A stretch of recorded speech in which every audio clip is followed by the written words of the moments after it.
In the eyes of the average person, it's just a carton of milk. But for Sean, this milk carton is the key to breaking out of prison. Unfolding the carton reveals a thin layer of wax paper inside. By sticking this film over the keypad lock on the door, the prison guard's fingerprints will be left on the film when entering the code. With the knowledge of which 4 digits are used, Sean can then deduce the 24 possible combinations for the lock. Next up is dealing with the code itself. Sean crafts a bunch of small balls by stuffing tissue paper with toothpaste. He then wraps all these balls in another piece of paper, squeezing and kneading it into one large sticky ball. During a guard inspection, Sean sneakily jams this sticky ball into the lock of the small window. Even if the guard locks the window, Sean can still push it open from the inside. But there's still the issue of the surveillance cameras watching Sean's every move. He must figure out the guard's routines. Sean listens intently to every sound outside his cell. By the opening and closing of doors, he deduces that at a specific time each day, the guards all go out together for a smoke break chat, leaving the surveillance room unmanned for 7 minutes. This is the loophole Sean's been searching for. But what to do after escaping the cell? Sean recalls that when he first entered this strict prison,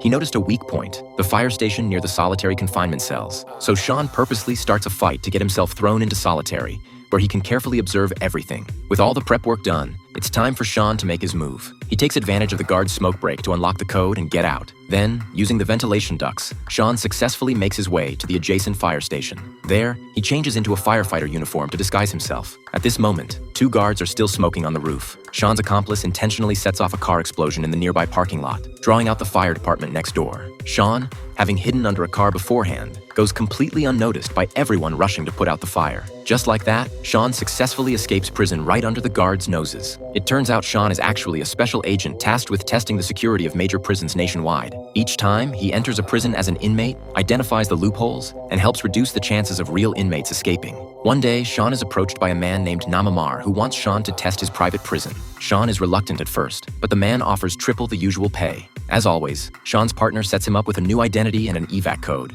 then injects a micro-tracker into Sean's hand. The next day, Sean waits on the street as planned to get captured. However, the other party knocks Sean out and drags him into a car where they perform a full body scan, quickly discovering and brutally removing the tracker. When Sean comes to, he finds himself in a glass cell. The place has tight security, with fully armed guards and inmates' bathroom habits in plain sight, covered by countless 360-degree cameras with no blind spots. Sean realizes this is completely different from the plan described to him initially. So when Sean meets the warden, he immediately says the evac code phrase. But the warden has no clue what Sean is talking about and locks him up. Turns out someone on the outside bribed the warden to keep Sean imprisoned for life. Due to copyright reasons, we can only bring you the movie up to this point. The film is called Escape Plan.